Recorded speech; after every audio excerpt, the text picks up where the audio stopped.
রবিবার উত্তর দিনাজপুর জেলার হেমতাবাদ গ্রাম পঞ্চায়েত ভবনে অল ইন্ডিয়া ইমাম অ্যাসোসিয়েশনের উদ্যোগে একটি বর্ধিত সভা অনুষ্ঠিত হয়। সবাই জেলার বিভিন্ন প্রান্ত থেকে ইমামরা উপস্থিত হয়ে সংগঠনের সাংগঠনিক বিষয় এবং বিভিন্ন দাবি দাওয়া নিয়ে আলোচনা করেন। সভায় উপস্থিত ছিলেন সংগঠনের উত্তরবঙ্গের অবজারভার ডক্টর মোহাম্মদ বসির উদ্দিন, জেলা সভাপতি আলহাজ মৌলানা আসির উদ্দিন, জেলা অবজারভার মৌলানা আজিজুর রহমান, জেলা কমিটির সদস্য তৈমুর রহমান সহ সংগঠনের একাধিক সদস্য ও বিশিষ্ট ব্যক্তি। সভায় বক্তব্য রাখতে গিয়ে উত্তরবঙ্গের অবজারভার ডক্টর মোহাম্মদ বসির উদ্দিন নতুন সরকারের বিভিন্ন কর্মকাণ্ডের প্রশংসা করেন। পাশাপাশি তিনি বলেন, নতুন সরকারের কাছে তাদের অন্যতম দাবি হলো ইমাম ভাতা পুনরায় চালু করা। তার দাবি, এই ভাতা চালু হলে আর্থিকভাবে অসচ্ছল বহু ইমাম উপকৃত হবেন। অন্যদিকে জেলা সভাপতি আলহাজ মৌলানা আসির উদ্দিন বলেন, শুধু ইমাম ভাতা নয়, পুরোহিত ভাতাও সরকার যথাযথভাবে পর্যালোচনা করে চালু বা কার্যকর রাখুক। সমাজের উভয় সম্প্রদায়ের ধর্মীয় সেবায় নিয়োজিত ব্যক্তিদের আর্থিক সুরক্ষার বিষয়টি সরকার গুরুত্ব সহকারে বিবেচনা করবে বলেও তিনি আশা প্রকাশ করেন। সভায় উপস্থিত অন্যান্য সদস্যরাও সংগঠনের বিভিন্ন সাংগঠনিক বিষয় নিয়ে মতামত তুলে ধরেন এবং ঐক্যবদ্ধভাবে দাবি আদায়ের লক্ষ্যে কাজ করার আহ্বান জানান। আমাদের আজকে অল ইন্ডিয়া ইমাম অ্যাসোসিয়েশনের পক্ষ থেকে আজকে একটা সভা হলো। এই সভায় আমরা মানুষকে সচেতন করলাম। নাবালিকা যে বিয়ে হয়, বয়স হয়নি অথচ বিয়ে হয়ে যাচ্ছে, এগুলোকে আমাদেরকে আটকাতে হবে।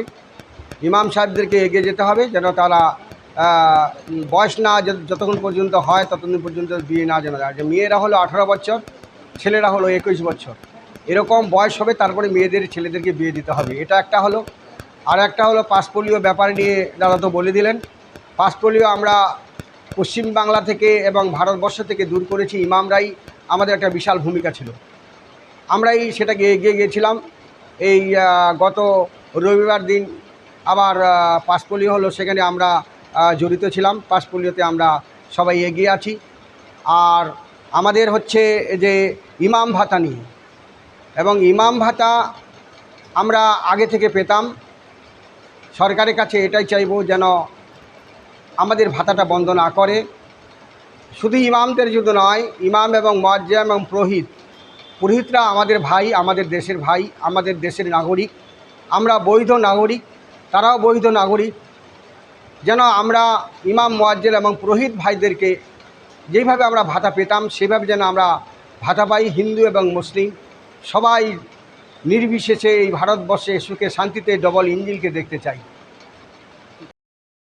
আজকে অল ইন্ডিয়া ইমাম অ্যাসোসিয়েশনের কর্মী সভা হলো হেমতাবাদে। আপনারা জানেন আমাদের এই সংগঠন খুব বড় সংগঠন, সমাজসেবিক সংগঠন। সরকারের সঙ্গে সহযোগিতা করে এই সরকার যা যা প্রোটোকল দেয় তারা আমরা মেনে চলি।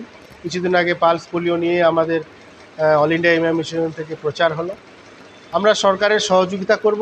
সরকার যেন আমাদের অল ইন্ডিয়া ইমাম অ্যাসোসিয়েশনের যা যা দাবি, যেরকম ধরেন যারা ভারতের নাগরিক, যারা আমাদের ভারতের ইমাম, তাদের যেন ভাতাটা হয়, সেই জন্য আজকে আমরা একটা সরকারকে বার্তা দিচ্ছি যে আপনি সরকারের সঙ্গে আমরা থেকে সরকারের সহযোগিতায় যেসব গরিব ইমামরা ভাতা পাচ্ছিল, তারা ভাতা বন্ধ হয়ে গেছে, তাদের সংসার চলছে না, সরকার যেন এটাকে বিবেচনা করে এবং তাদের যা যা ভ্যালিড কাগজ, যে ভারতবর্ষের যা যা ভ্যালিড কাগজ থাকা দরকার সবই আছে, তারা যাচাই করুক। পোর্টালের মাধ্যমে যেন করা হয়, কোনো করাপশন যেন না হয়। আগের সরকারের মতো যা করাপশন ছিল, হাজার হাজার ইমাম না তবুও ইমাম মুয়াজ্জিনদের ভাতা পাচ্ছিল। এই সরকারকে বলবো যে আপনারা পোর্টালের মাধ্যমে যাচাই করে সঠিক ইমামদেরকে আপনারা ভাতা দেওয়ার ব্যবস্থা করবেন। সরকার মানবিক সরকার, এই সরকার মানুষের জন্য সরকার। 15 বছর পর মানুষ এই সরকারকে নিয়ে আসছে। যেসব পরিকল্পনা সরকার নিয়েছে মানুষের জন্যই নিয়েছে। যারা এই ভাতা যারা পাচ্ছিল, কি পাচ্ছিল না পাচ্ছিল আমরা তো অত জানি না, কিন্তু ইমামদের সত্যিকারই একটা ভাতার দরকার। তারা 5 ওয়াক্ত নামাজ পড়ায়, ওরা তো বাইরে কাজ করতে পারবে না।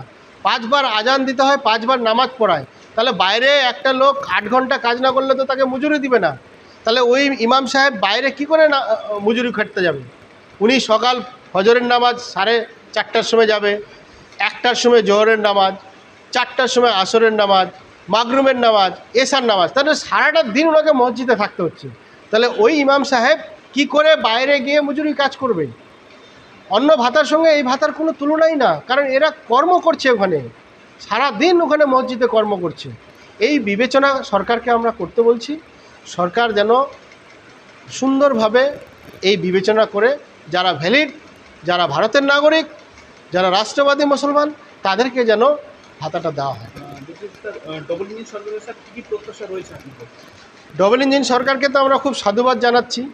আমাদের প্রত্যাশা রয়েছে যে করাপশন বন্ধ হবে, ঝোর ঝামেলা, কেস মামলা, অ্যান্টি করাপশন যত কিছু আছে এখানে, দাদাগিরি সব বন্ধ হবে এবং মানুষের অধিকার নিয়ে সুন্দরভাবে রাজ্যে বাঁচবে, এটাই আমরা চাইছি। হেমতাবাদ থেকে রামকৃষ্ণ দাসের রিপোর্ট, কুলিক নিউজ।